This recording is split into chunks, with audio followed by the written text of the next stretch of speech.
And what we're going to do here is I'm going to fix these. So what we're going to do is we're just going to show you here exactly what it looks like when it comes to doing an impedance test. So we're going to measure your brain. We're going to make sure that everything looks great. And then from there, I'm going to fix it like this. So the benefit is... And then I'm going to tighten this up a little bit if you don't mind. Right away. This is, I'm doing like hertz. Without the SSL. Hertz? Exactly. No, this is, I don't know. This is the one from, this is the one from Ant Neuro. But I think it might be. So here, I'm going to fix this. And then just make sure everything is touching and that we're getting perfect contact. We're getting pretty good contact, actually. So I'm just going to pull this down a little bit. Hopefully it doesn't hurt you. All right, I'm fine. Push this one. So these are the reference nodes on top, which really ground these and provides more accurate representation. So that's actually really good. This is really good so far. And let me fix this one right here. There you go. There we go. Now we're good. All right, cool. And then what we're going to do is I'm going to stop the pre-flight checks. And then I'm going to go into the source. And then what we're going to do is live demonstration of what it looks like. It's taking 3 seconds to build the kernels. And then what it's going to do is it's going to get an average of your brain. And then it's going to show you what it looks like. So here what we have is I'm going to bring down the activation threshold for your brain. But what we're seeing right now is where all the streamlines are going based on a source localization algorithm. So here what we're going to show is I'm going to change the line opacity to be a little higher and then the line width to be higher.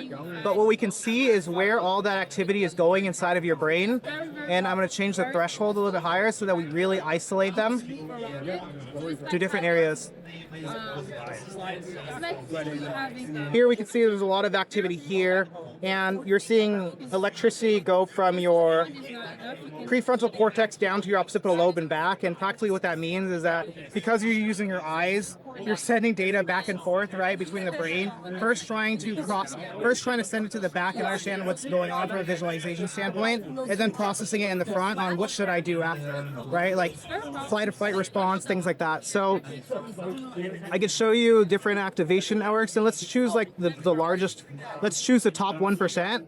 So we're only going to be showing the electricity at the top 1% level, and then we're going to reduce the activation threshold down a little bit, and then seeing what parts of your brain are really being lit up right now. And let me change that opacity less. So yeah, this is something that's really interesting because we haven't really ever visualized the brain in a 4-dimensional manner in this case. Most of the times we just visualize brains like this, and we're like, oh, there's something wrong or whatever. But here it's like we use that exact same raw data and then we amplify it and then we create a visualization utilizing NVIDIA GPUs. And I'll show you what it looks like when you do like adaptive controlling. This changes it entirely in terms of understanding like where is this brain activity coming from. And then I can show you how it looks like when you do a complete. And this means that we're using all 503,000 and we're bringing the GPU up to almost 100% utilization rate. So it's interesting where you can do some sort of like adaptivity versus going more for like speed using an NVIDIA Pro 6000 GPU with a Dell Pro Max T2 Tower. So it's really cool, like the things that you can actually see as you're thinking. And then what we can do is we can change it based on the different bands.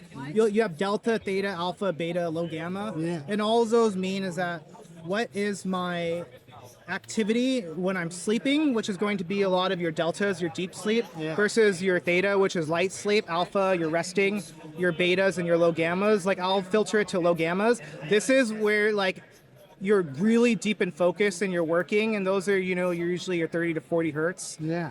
So that's like deep focus, and then you can see what it looks like with beta, which is just regular focus, right? And understanding. It looks like you're trying to balance a little bit. I can see you're trying to balance it because it's going down your brainstem and your cerebellum. So I think you're just balancing your legs. And I could just see like some random things.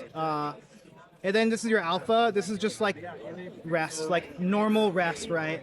Just how do you feel right now? And then I can change the activation threshold downwards so we can see the cortical activity of it. And then what we're going to do is I'm going to increase the visible active tracks. So we can increase the amount of tracks that we're actually seeing here. likely candidates and where that electrical activation is going, and then I can even reduce the relativity filter to see more electricity and where that's going in the top 10, 20, 30, 40%.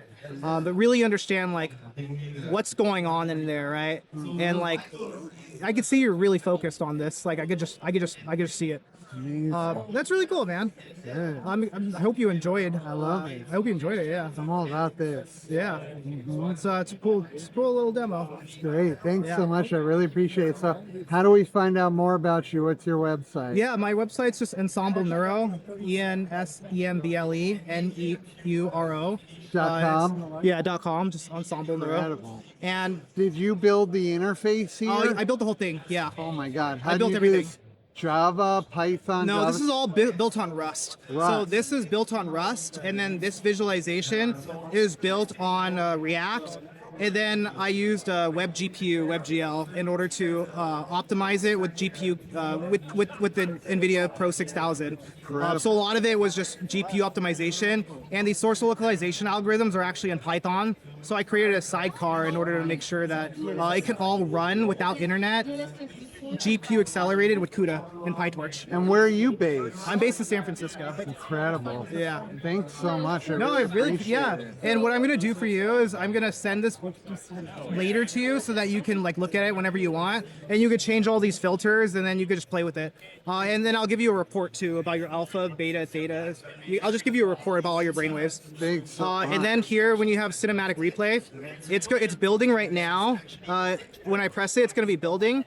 But what this means is that you can just scroll through the entire thing and just see how it was before, during the process, and then just play with it. Unbelievable. Yeah. So that's just what I do Thanks so for much. fun. And then this is what it looked like during the time where we were talking, and just the different activation networks. And then you can change everything you want later. Thanks so much. Yeah, man. I hope you liked it. Oh, it's unbelievable. Yeah. Yeah, that's what I'm all about. Yeah. You have any questions? Yeah, no, that was just perfect, man. Thank you so much. Yeah.